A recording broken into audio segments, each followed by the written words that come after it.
جدا، هي عملية يوم واحد، يعني عملية شفط دهون، والحمد لله يعني كانت عملية ممتازة. وطلع الدهون دي كلها مني. أنا حاسة بإنه أخف كتير وحتى صحية جدا، والحركة سهلة حتى بعد العملية. سعيدة جدا جدا ومبسوطة جدا جدا وفي قمة الفرح والسعادة، وبفتكر إنه أنا سعيدة جدا جدا في إنه أنا وصلت إلى دار الجمال. فأنا جيت دلوقتي للدكتور إبراهيم عشان يصلح لي اللي الدكتور ده أبوظه، وأنا بنصح أي حد عاوز يعمل حاجة تجميلية في جسمه إن هو ما يلجاش لأي دكتور ما يكونش معروف أو واثق فيه.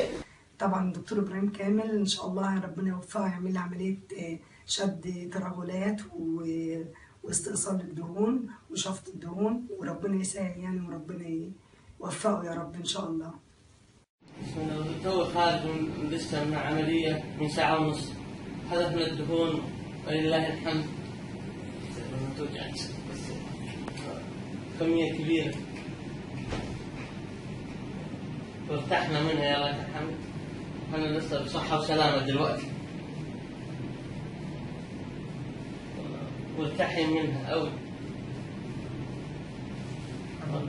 الحمد لله على كل حال.